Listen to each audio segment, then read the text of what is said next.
அனைவருக்கும் காலை வணக்கம். இந்த காணொளியில் எப்படி நம்முடைய சரித்திரத்தில் பிழைகள் நடந்துள்ளது அப்படின்னு பார்க்கலாம். புராணத்தின் அடிப்படையில் பார்க்கும்போது மகாபாரதம் வார் 3176 to 3101 பிசி என்று குறிப்பிடப்படுகிறது. மாடர்ன் ஹிஸ்ட்ரி பிற அதுக்கு குறிப்புகள் இல்லை. புத்தா பீரியட் கிமு 1950 to 1850. அதே ஹிஸ்ட்ரியில் வந்தால் 5000 கிபி 563 to 483 பிசின்னு சொல்லியிருக்காங்க.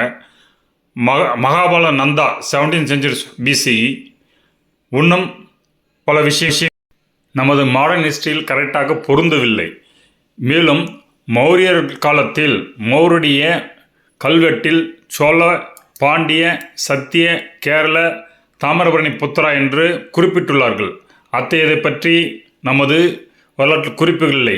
இதன் அடிப்படையில் நாம் எடுத்துக்கொண்டால் இந்த தொண்டை நாடு, நடுநாடு, சோழ நாடு, பாண்டிய நாடு, கொங்கு நாடு இவை முறையே இந்த 5 புத்திரர்கள் வழி எப்படி மேட்ச் ஆகுதுன்னு பார்க்கலாம். இதில் தாமிரபரணி புத்திரத்தவர்கள் மற்ற எல்லாத்தையும் மேட்ச் ஆகும்.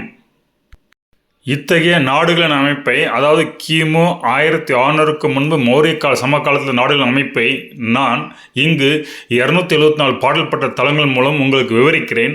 அப்பொழுது இது பொருந்தும் உங்களுக்கு. எனவே இந்த தொண்டை நாடு என்பது பல்லவர்கள் வாழ்ந்த இடம். இங்கு 32 பாடல்பட்ட சிவஸ்தலங்கள் உள்ளன. இது உள்ள அமைந்துள்ள இடம் காஞ்சிபுரம், வேலூர், சென்னை, செங்கல்பட்டு, திண்டிவனம் போன்ற பகுதிகளாகும். அதையடுத்து நடுநாடு. இது வேளிர் மன்னர்கள் ஆண்ட பகுதியில் நமது பாரியவள்ளல் மல்லல் பெருமான்கள் ஆண்ட பகுதி. பாரியவள்ளல் கீழே இருக்கிறாரு. இன்னும் அந்த அத்தகைய காலத்தில் வாழ்ந்த மன்னர்கள் ஆண்ட பகுதி. இதில் 22 பாடல்பட்ட ஸ்தலங்கள் உள்ளன. இந்த நடுநாடு என்பது விழுப்புரம், கடலூர், திருவண்ணாமலை பகுதிகளை உள்ளடக்கியது. அதையடுத்து சோழநாடு. சோழநாடில் காவிரியின் வடக்கரை, தென்கரை என்று 2 பகுதிகள் உள்ளன. இந்த வடக்கரையில் 63 பாடல்பட்ட தலங்களும், தென்கரையில் 127 பாடல்பட்ட தலங்களும் உள்ளன. இந்த சோழநாடு உள்ளடக்கிய பகுதி சிதம்பரம், சீர்காழி, மயிலாடுதுறை, வைத்தீஸ்வரன் கோயில், கும்பகோணம், தஞ்சாவூர், அரியலூர், பெரம்பலூர், திருச்சி, திருவாரூர் போன்ற பகுதிகளாகும். இதையடுத்து பாண்டிய நாடு வருகிறது. இந்த பாண்டிய நாடு 14 பாடல்பட்ட தலங்களை கொண்டுள்ளது. இந்த பாண்டிய நாடு மதுரை, ராமேஸ்வரம், காரைக்குடி, திருநெல்வேலி பகுதியில் உள்ளடக்கியது. இதற்கு கீழே நமது தாமிரபரணி நதி உள்ளது. தாமிரபரணி கீழே உள்ள நதி பகுதி கன்னியாகுமரி வரை தாமிரபரணி புத்திரா. இதை ராவணர் பகுதி என்று ராவணன் வழிவந்தவர்கள் ஆண்ட பகுதி என்று நான் சொல்லியிருக்கிறேன். இவர்களும் தாமிரபரணி புத்திரா. இதற்கான சான்றுகள் கிடைக்கவில்லை. ஆனால் சத்தியபுத்திரக்கு சான்றுகள் நமக்கு கல்வெட்டில் கிடைக்கிறது. அதை பார்ப்போம். அதையடுத்து சேர நாடு. இதை கொங்கு நாடு. கொங்கு நாடு 7 தலங்களும். இது கொங்கு நாடு பகுதி ஈரோடு, கரூர் போன்ற பகுதியில் உள்ளடக்கியது. மலைநாடு. இதுவும் சேரர்கள் வாழ்ந்த பகுதி. இங்கு ஒரு தலம் உள்ளது. இது கொடுங்கலூர் என்ற பகுதி கேரளாவில் இருக்குது. அப்போ இத்தகைய நாடு சேரர்கள் பகுதியாக இருக்குது. அதையடுத்து தாமிரபரணி புத்தர் தலைநாடு கோகர்ணா. இது இங்கு ஒரு தலம் இருக்குது. இது கர்நாடகாவில் இருக்குது.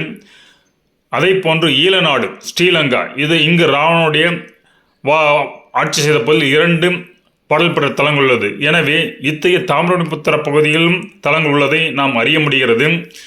அதையடுத்து வடநாடு பகுதி. வடநாடு பகுதி என்றால் ஸ்ரீலங்கத்துக்கு மேல் பகுதி, இமயமலை உள்ள பகுதி வடநாடு என்கிறார்கள். இந்த வடநாட்டு பகுதியில் 5 பாடல்பட்ட தலங்கள் உள்ளன. இவ்வாறு நம்முடைய வரலாறு பலவாறு பிழைகள் உள்ளது. எனவே இதை பொருத்த வேண்டும் என்றால் இன்னும் சாக்கா எரான்னு இருக்குது. இந்த சாத்தவான சாண்ட பகுதியில் குஜராத் போன்ற பகுதிகளில் இவர்களுடைய காலகட்டத்திலும் அளவிடுதலையும் ஆண்டுகளிலும் 660 வருடங்கள் பிழைகள் உள்ளது. இந்த 660 பிழைகளை எடுத்து நீங்கள் சரி செய்தாலே நம்முடைய அதியமான் வாழ்ந்த காலம் கிமு 1000 இல்லை கிமு 200 கிமு 800 பிசி நோக்கி செல்லும். அப்படி அவர்கள் வாழ்ந்த காலத்தில் அதியமான் நாணயங்கள் வெளியிட்டுள்ளார். இந்த நாணயங்கள் அழகாக அவர்கள் உபயோகத்தில் வைத்து வாணிகம் செய்தது உணர்த்துகிறது. மேலும் அதியமானுடைய கல்வெட்டுகள் உள்ளன. இந்த கல்வெட்டில் அவர் சத்தியபுத்திரர் என்று சொல்லிய முதல்ல இவர் அதியமான் சத்தியபுத்திர வழி வந்தவர்கள். இந்த வேளிர் என்பது சத்தியபுத்திரர் வந்தவர்கள். அவர்கள் தான் முருகன் வழி வந்தவர்கள். நான் ஏற்கனவே காணொலியில் குறிப்பிட்டிருந்தேன். தாமிரபரணி புத்திரில் ராவணன் வழி வந்தவர்கள் குறிப்பிட்டிருந்தேன். அதற்கான சான்று ஒன்றும் கிடைக்கவில்லை. அது கொற்கை பகுதியில் கிடைத்தால் நமக்கு தெரிய வரும்.